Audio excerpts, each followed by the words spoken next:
तो स्ववृत्त लेखन को कैसे लिखें? सबसे पहले तो यार स्ववृत्त को हटाओ, सीधा बोलो रेज़्यूम। हाँ, जब आप लोग कहीं नौकरी पकड़ने जाओगे या फिर नौकरी करने जाओगे, उस टाइम पे आपसे कुछ डाटा माँगा जाता है, तो वही डाटा होता है आपका रेज़्यूम, बस सिंपल, इसके अंदर कुछ भी नहीं है।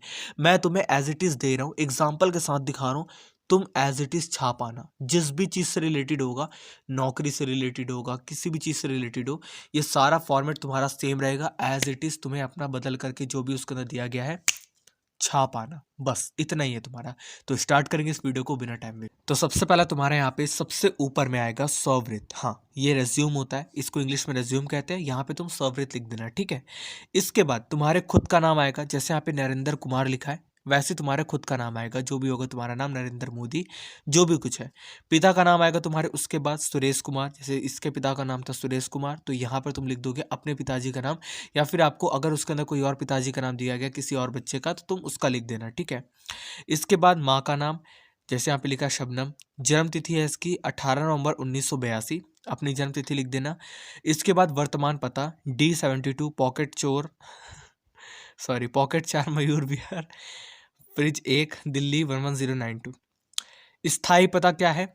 वही है, ये लिखना पड़ेगा आपको। मतलब ऐसा भी होता है ना, किसी का अल्टरनेट होता है एड्रेस, कोई अपने चाचा क्या रहने आता है, तो आप लिख दो कि नहीं नहीं मैं पहले से वहीं रहता हूँ, तो ये आपको स्थायी पता वही है। टेलीफोन नंबर अपना लिख देना, मोबाइल नंबर अपना लिख देना, उस अपना मत लिख देना, मतलब कोई 1 2 4 नंबर छोड़ देना, ठीक है, मतलब कोई कॉल ना करना लगे।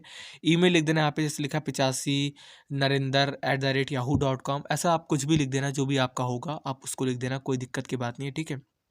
इसके बाद कुछ इंपॉर्टेंट चीज़ें आती हैं, जैसे कि यहाँ पे लिखा हुआ है शैक्षणिक योग्यताएं, उसका विद्यालय, विषय और श्रेणी। मतलब आपको एक टेबल बनानी पड़ेगी, काफ़ी इंपॉर्टेंट है, ठीक है। आप टेबल बनाओ ना बनाओ, लेकिन इस तरीके से तो लिखना पड़ेगा।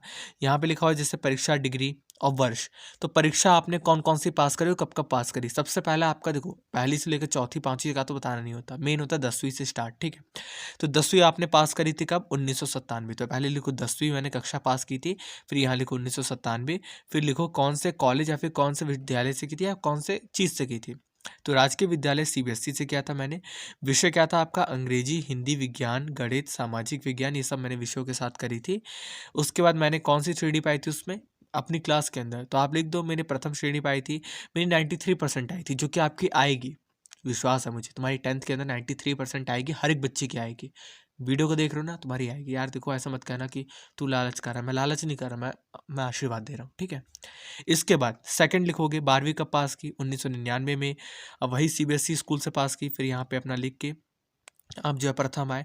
फिर उसके बाद यहाँ पे BA कब पास किया आपने? BSc sorry. फिर हिंदू कॉलेज कंप्यूटर प्रथम आए थे, उसमें भी 84% आपकी आई थी।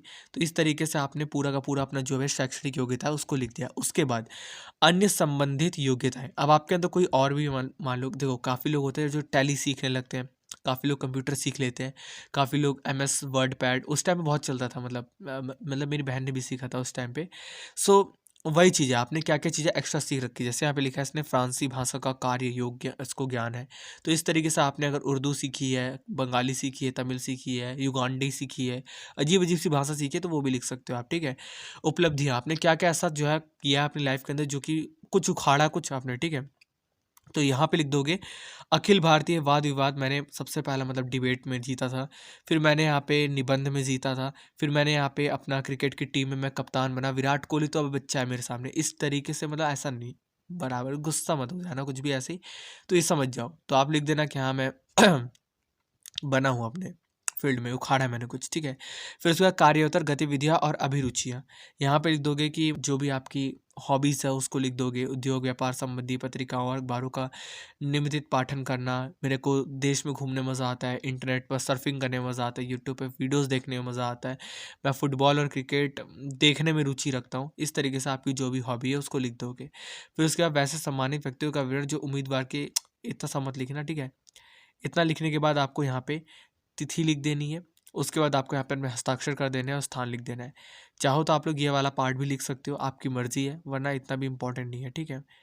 तो ये सब आप लिख देना, आपको पूरे मार्क्स मिल जाएंगे, मैं गारंटी के साथ कह रहा हूँ, आपके लिए इतना इनफ है, ठीक है। तो यहाँ पे आपका स्ववृत्त लेखन जो है वो कंप्लीट होता है।